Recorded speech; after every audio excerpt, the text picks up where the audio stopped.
Welcome back to the Watchman. We're going to begin our study entitled Divine Romance, the Gospel in the Song of Songs, exploring the divine love story between Christ and his church through the lover and the beloved. The title, Shir Hashirim, the Song of Songs, literally means that. It is the greatest song of all songs. So therefore, that old, long debated argument of what the best love song ever written was, right here it is. Song of Songs or Song of Solomon. Song of Songs is a Hebrew superlative denoting the greatest of all songs that mirrors other biblical expressions like King of Kings or Lord of Lords, found in Revelations chapter 17, verse 14, and Revelation 19, verse 16. It signals ultimate supremacy. Therefore, this book is not just a love poem, it is the greatest expression of covenantal love ever written. The lover, the beloved, and the daughters of Jerusalem are just that. We have the bride, the groom, and we could say the bridesmaids, the people who were invited to the wedding, that of the townspeople, or you can also say that we have the church, we have Christ, and we have all the believers throughout the entire world. So traditionally, the book is attributed to Solomon as a poetic celebration of romantic love, marital intimacy, and covenant commitment.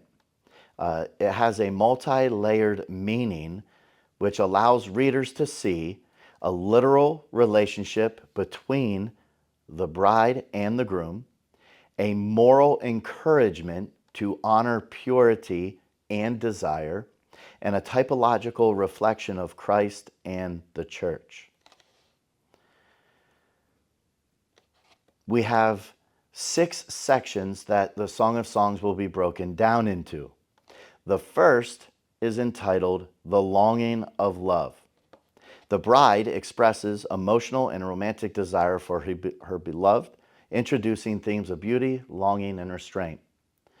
Next, we have the season of courtship, which is anticipation building as the lovers draw closer to one another, highlighting their pursuit, their presence, and the call to not awaken love prematurely. Then we have the wedding and the night search. A covenantal union is celebrated through a poetic wedding imagery and consummated love. We then move to love tested and reaffirmed, which is the distance and longing that test their bond, leading to passionate pursuit and a renewed admiration. Then we go to mutual delight restored, which delight and affirmation are exchanged in renewed intimacy and verbal praise. And then Song of Songs concludes with unquenchable love. The song portrays a divine, everlasting love that no trial can extinguish. The Song of Songs reveals that the physical act of love between a husband and wife is not driven by duty or obligation, but is a divine gift meant to be enjoyed with mutual joy and passion. In Song of Songs, chapter 1, verse 2, the bride exclaims, "Let him kiss me with the kisses of his mouth, for your love is more delightful than wine," showing that love is desired and savored, not forced. In chapter 2, verse 16, she declares, "My beloved is mine and I am his," expressing a sense of belonging and intimacy born out of love, not responsibility. Their union is not mechanical, but emotionally and spiritually rich. The imagery in chapter 4, verses 10 to 11, where the groom praises her love as more delightful than wine and her lips as dripping with honeycomb, elevates physical love to something sacred and celebratory. Ultimately, the Song of Song portrays marital intimacy from the birth of interest to marital intimacy as a heavenly expression of mutual desire, one that reflects God's design for love that is pure, pleasurable, and freely given. The Song of Songs not only honors the physical and emotional dimensions of love, but also provides insight into God's passionate pursuit of his people.